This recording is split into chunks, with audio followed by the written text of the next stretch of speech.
Mm.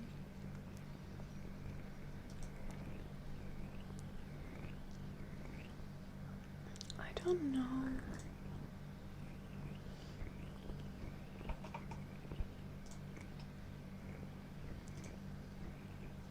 This weather forecast, still the humidity. It is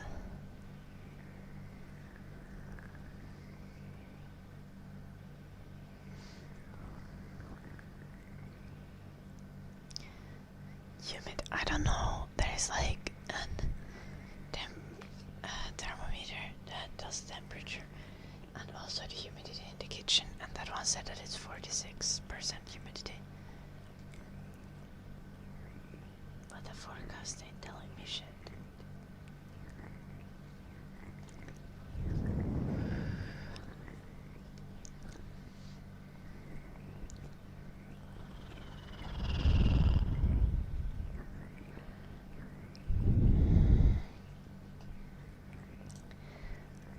Marcellan, are you a bot?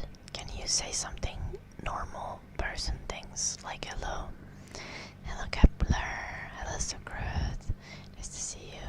Hello Little B, to Judah, Blue Archer, Reg, Gentleman.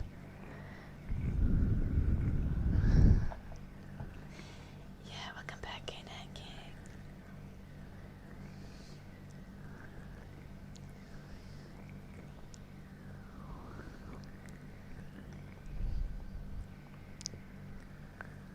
Both and neither, Sucrose.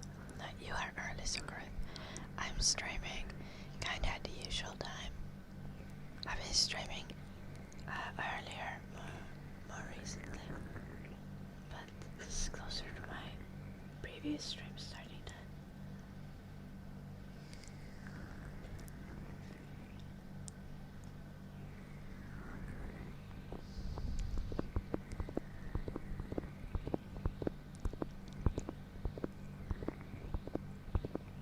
Okei, hello Nuppi. Heipä hei. Mukavaa loppuilta. Hello Hader. Hello Fabulous Demeanor. Yeah, Bobo. Hello Nuppis. Diligent with keeping his streak. I think I promised Hello Nuppi a VIP if he gets a 1,000 stream streak, so.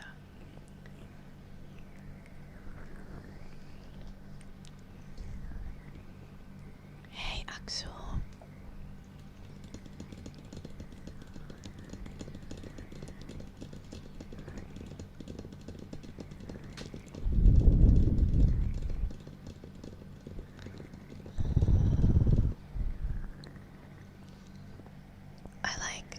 Right before I started the stream, I got like 10 ice cubes for this water glass, and it's all gone now.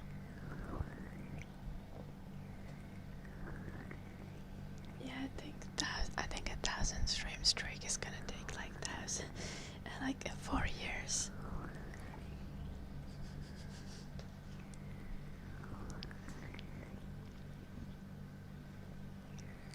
Se on joku 600 millilitraa. Eli isompi kuin normivesilasi.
Eddie went to lay in the sun for like a good 15 minutes and he didn't want to come inside.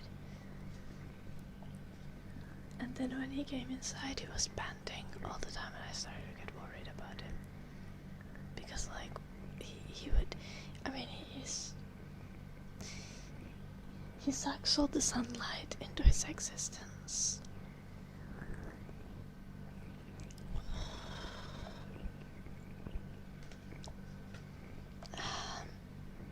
So I had to give him a cold shower. And then I took him on like a super short walk afterwards because I hadn't taken him on a walk yet. But I don't know what's wrong with him. No, we aren't talking about Jim, we're talking about Eddie, the dog. He loves sunlight, and he wants to like lay in the front garden the whole time, and it's way too warm for that. And I think he's gonna like do like suicide by heat stroke if I don't stop him.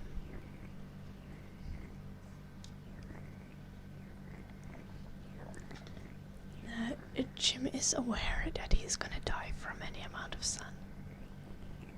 A little canine. Well, my canine's name is Eddie. Also, Eddie's name is actually written E-D-I, like just 3 letters. Hello, Gina.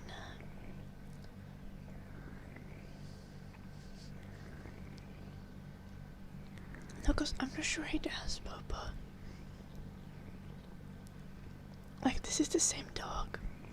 If I take him on a walk in like minus 25 Celsius and I don't put a coat on him, he's still perfectly happy. He's just like naked in minus 25 Celsius is fine. And he just like runs in the snow.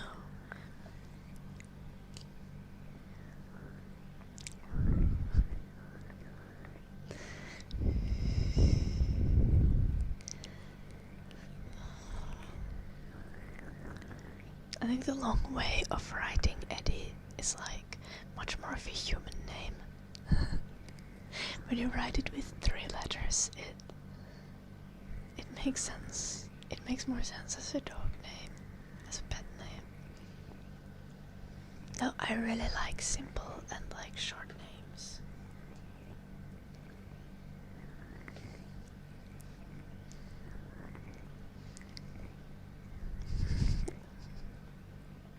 Yeah, traffic man.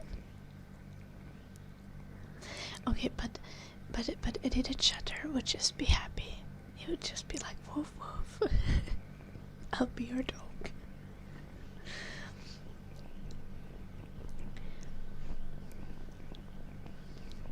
Yeah, and but Popo. That's just. I think Eddie is too stupid, and he will get a heat stroke if I don't stop him from having one.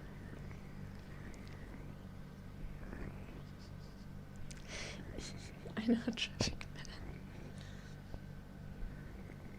Think long and he is suit the larger dogs. Yeah, if you have like a Doberman called Eddie, then you can. It's like having a bodyguard when it's written the long way.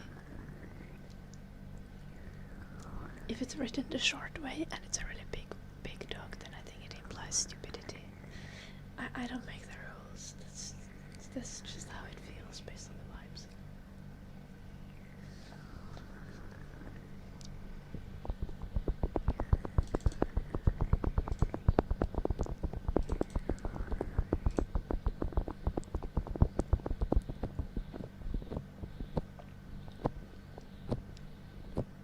Yeah, Bobo. Dogs are actually quite sensitive to heat stroke because they can't sweat. Another thing that you need to consider is like if you walk and it's hot outside, like on the ground level, it tends to be extra hot because the sun reflects from the ground, and especially like asphalt and stuff is like burning their paws. So like today when I went to walk Eddie a little bit, I literally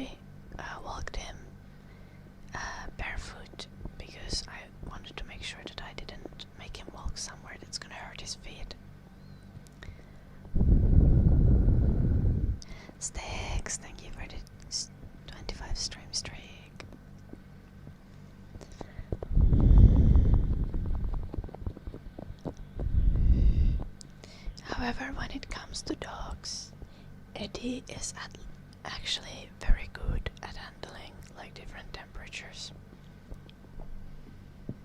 You can't see his head right now. It's behind the table. But he has a very long snoot and a big tongue.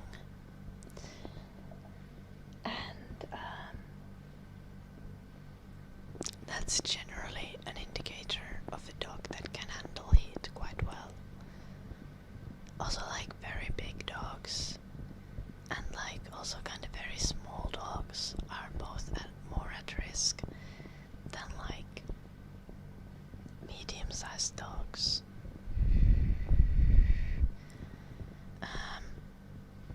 Very large dogs generally, because like they like with large dogs you even have dog breeds that where the default mode of existence is panting. Like they're kind of panting all the time. They are kind of sluggish and easily overheat. And with like really small breeds, you often have breeds that have extremely small mouths. So like they just can't get rid of heat in their body, even when they try to. Also, if you have an obese dog, that also puts them at risk of heat stroke, obviously. And Eddie is very fit. Eddie was a little underweight before. I was getting a little worried for him.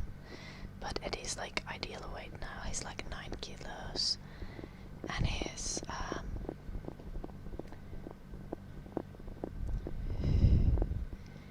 like his shoulder height is like 35 centimeters. It's a bit more, actually, I'm not sure.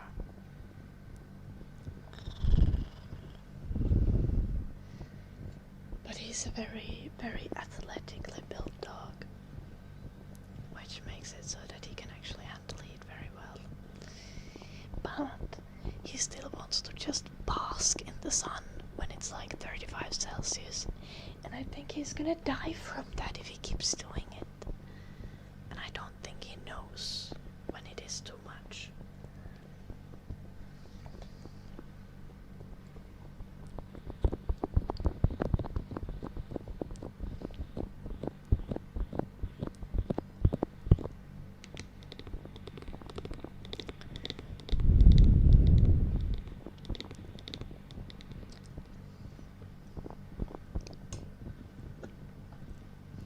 Also, another thing that's kind of crazy about being here in the UK with him, somehow UK has so much more grass seeds than Finland. And Eddie really regularly has like grass seeds stuck in his paw fur.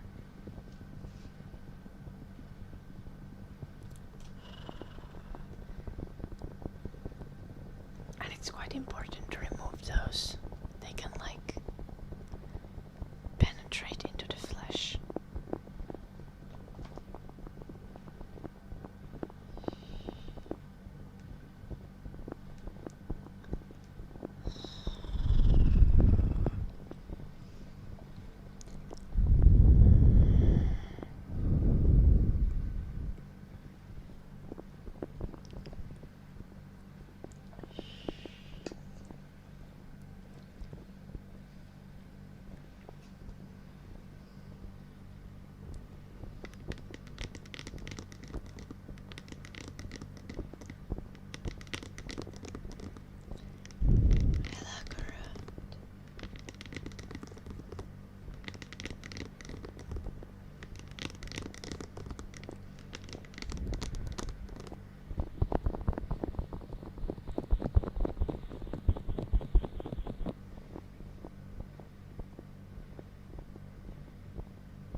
Check that it is breathing because he's so freaking still.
know exactly how that works, traffic man. Like, the crazy shit with the grass seeds is that there is a chance that the grass seeds, like, dig into the flesh and, like, migrate inside the dog and then end up, like, puncturing a lung or getting into the brain of the dog. Like, not that that usually happens, like, no, usually that doesn't happen. But, like, it can happen.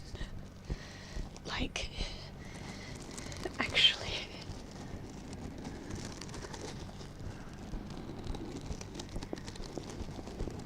Especially with certain types of grass.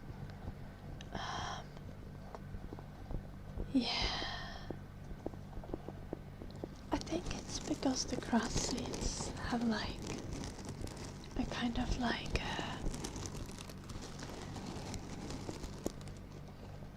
a shape that lets them bury into the ground. So they can also kind of like bury into dog flesh. I got one, like, on the weekend I got one grass seed from Eddie's paw that had actually dug itself like half into the flesh of the paw. And then I had to do a little bit surgery on Eddie. Not actually surgery, I just needed to like pull it out carefully and disinfect the wound. Eddie was not a big fan, but Eddie is actually genuinely so good with any kind of like care procedures. Like, he's not gonna try to fight me.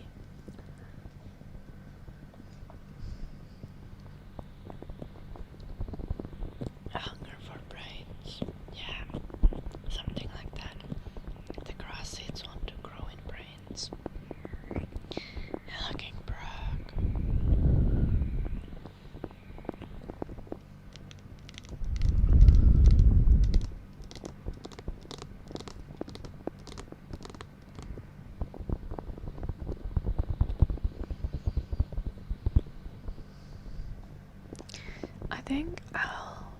I think foxtail seeds are like especially bad.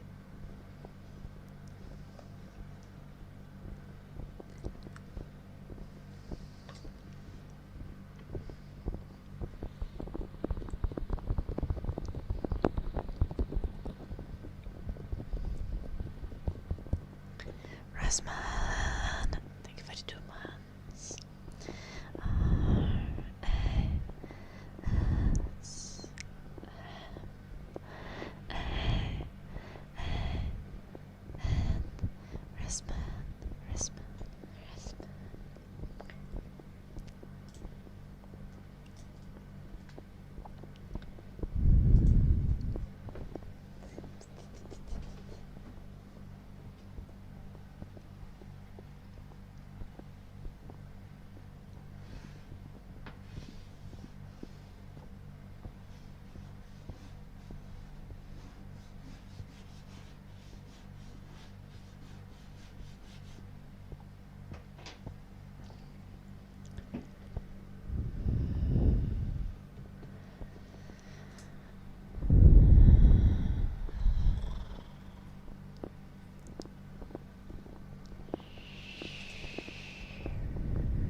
towards the end of my studies slowly. Like, it's a 4-year degree, and I have 2.5 years done. So I have like 1.5 years left. But the last year is basically just doing practical training and writing your thesis. And I've already done 1/3 of my practical training hours. I've done 36% of my practical training hours. So,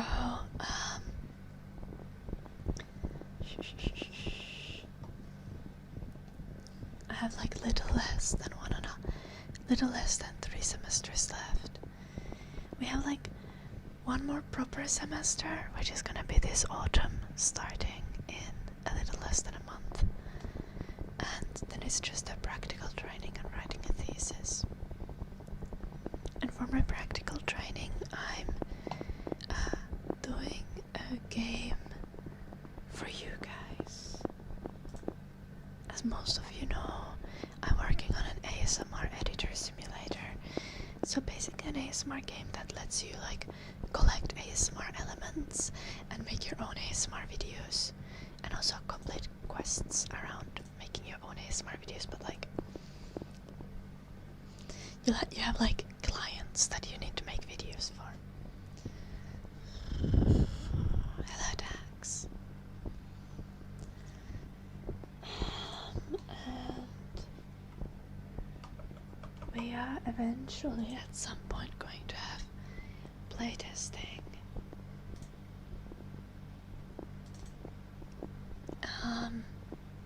Like for real Snuggle Nugget.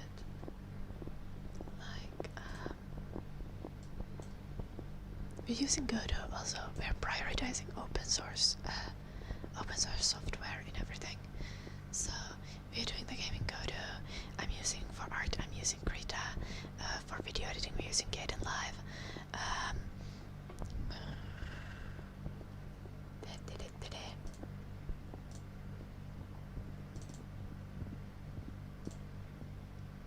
We literally have Sledgehammer ASMR in the game already.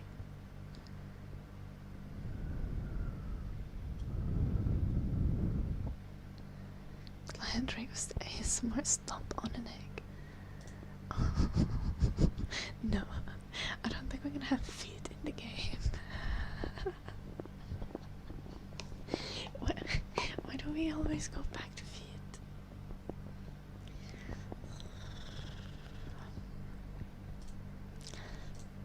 But yeah, we already have quite like we already have functioning content in the game.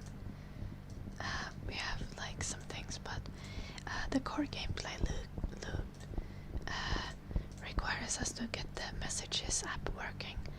The Messages app is where you get your quests that you do in the game, and to get the editor app working, where you actually make the videos. As you can see, you already have access to all the elements in the editor app, but you're gonna be able to like drag them onto the timeline and preview a video and stuff like that. And once we have all of those mechanics set in place, then we're gonna start playtesting, and the game is hopefully gonna be ready in like a year or two.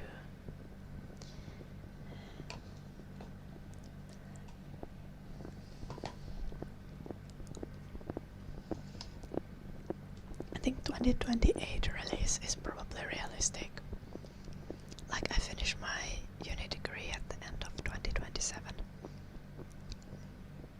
So I think getting the game ready like in 2028 is probably the most realistic thing. Ping pong, ping pong, ping pong. Yeah, every time you move the windows, it ping pongs.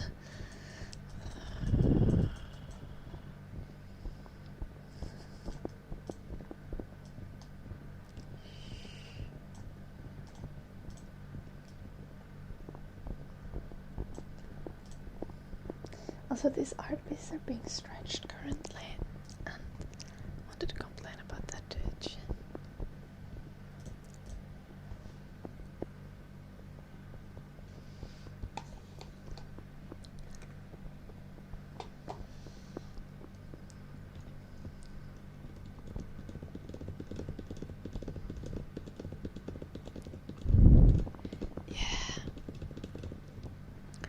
I think the latest thing that she was doing is trying to make the audio.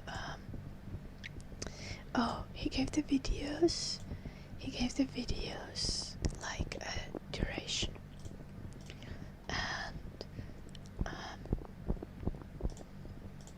and then he tried to make. I think it was supposed to like audio playback things, but he also fucking the media player look. Like it looks weird. The things become off-centered because of the duration. I should complain to stream who stretches art. Yeah, I know. It is the most programmer thing to do though. It's like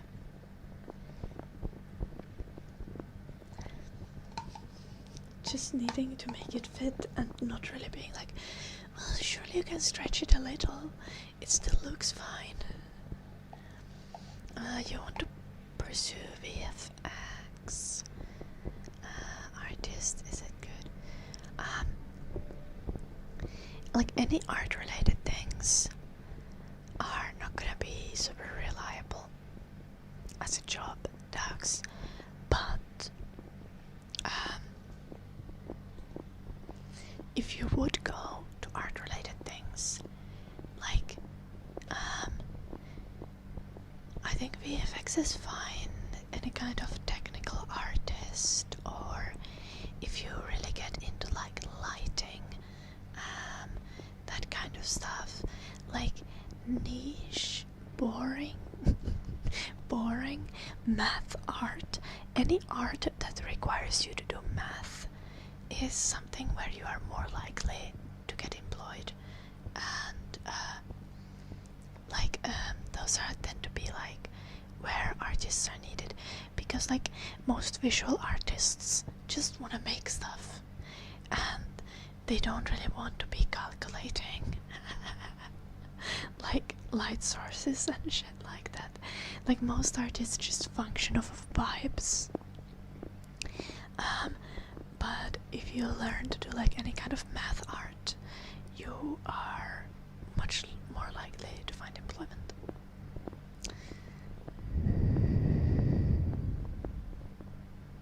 Your wife said it's okay to stretch it a little. No. Okay, it's like a couple pixels, sure, but not much. Mostly for movie industries. I think specifically aiming for movies is often unrealistic tasks. VFX artists are needed, but like they're needed in all sectors and all industries, and like keeping your mind open to like other industries improves your employability.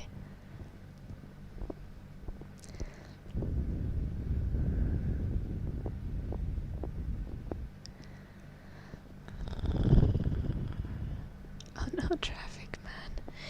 No, cause the thing is, like, as Jim is doing this code for the game, for the ASMR game, he's refused to hard code anything.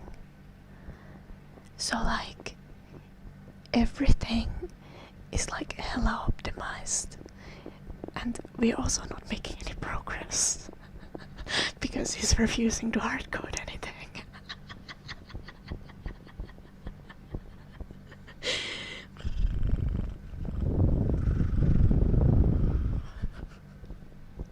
Hello, Richard. Does Jim charge me for coding? No.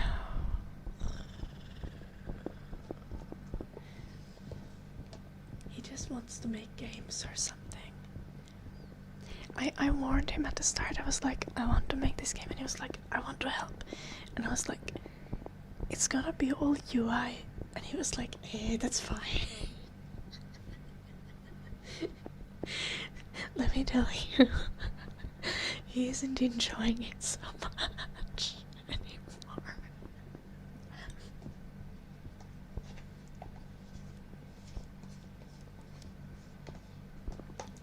And the thing is, he knew how painful it is to code UI and to do it all the UI things, but this is.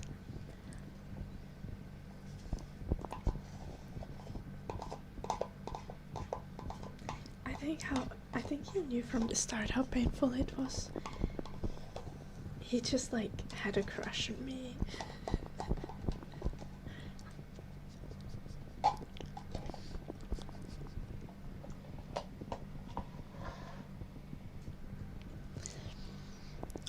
I think the thing with like game UI stuff is also like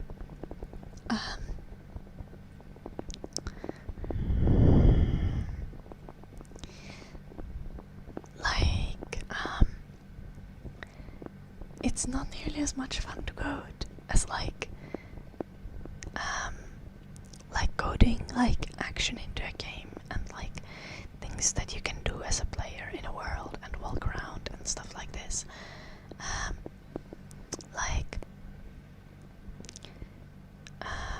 I do finish Game Jam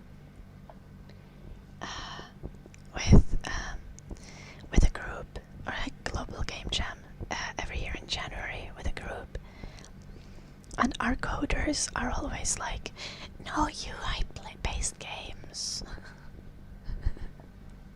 No visual novels. We don't want to code UI. I use this crush as leverage. It wasn't my intention to do so.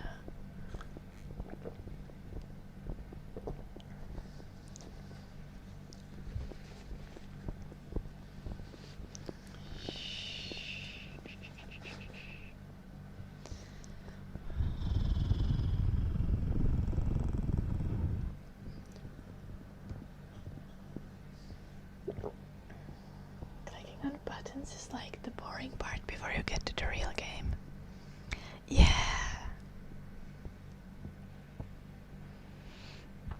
Oh no, and the pain.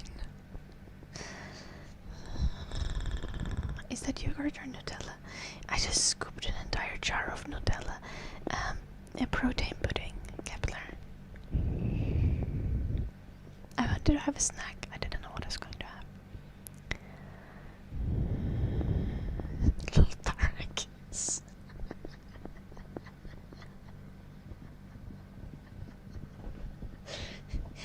See,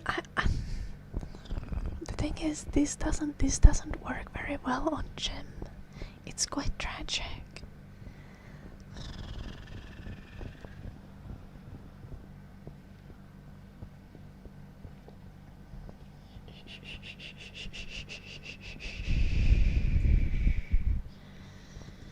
Like,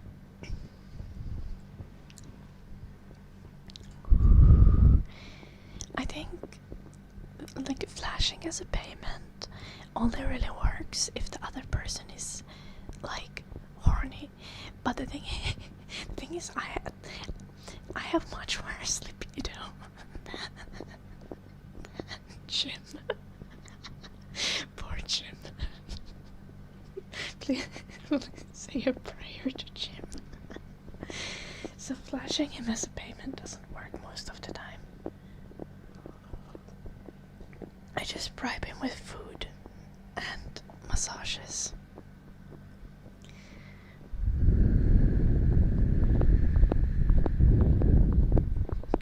Traffic.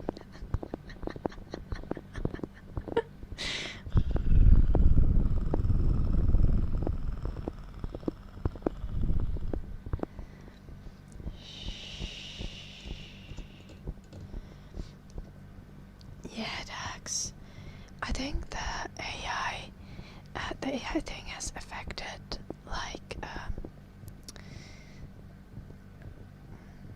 Wait, what kind of engineer is your brother, Dodax?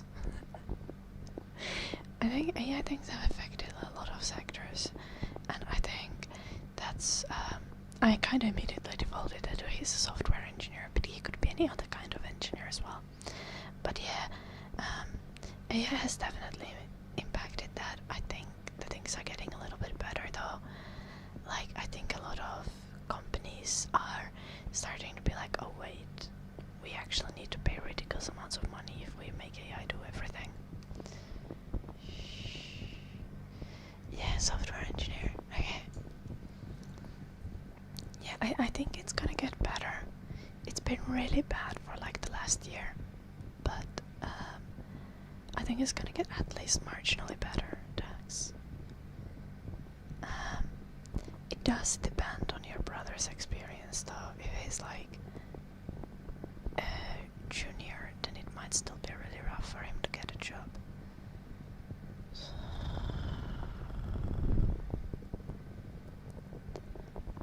Nobody wants to mentor junior engineers anymore. Yeah. The most efficient amount of AI for programming will probably end somewhere in the middle. Yeah. Probably.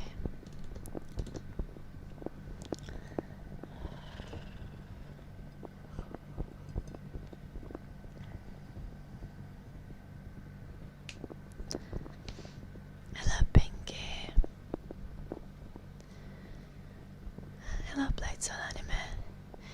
The thing with vibe coding is like, it's very effective until something goes wrong.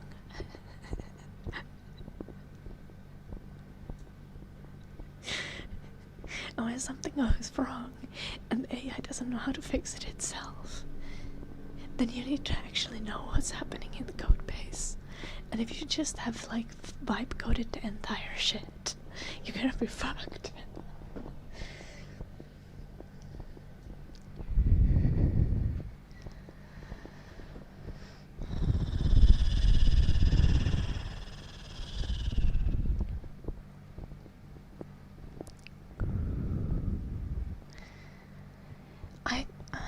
Yeah, and this is fair.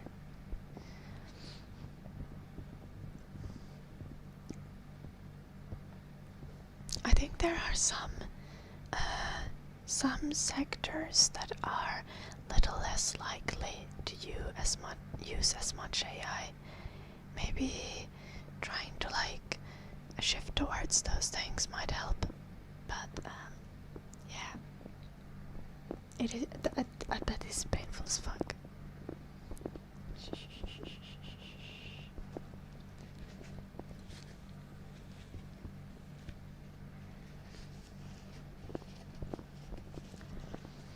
Also, one hilarious thing is like wait, not hilarious, but just like disturbing kinda, is how much I see, like how much I've seen content about like artists selling like AI commissions, like artists selling commissions and then having AI do them, or tracing AI. Yeah, this is literally scamming.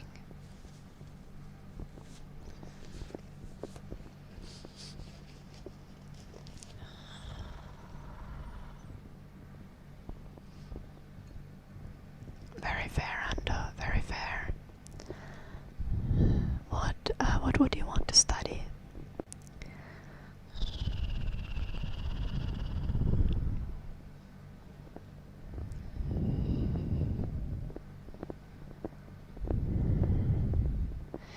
But that can also just be something that he's interested in, Dax.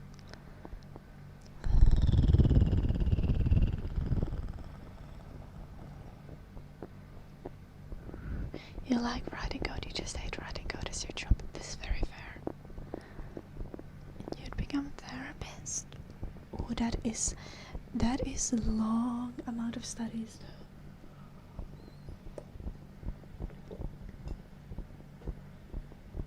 Don't you need a doctorate to be an actual psychiatrist though?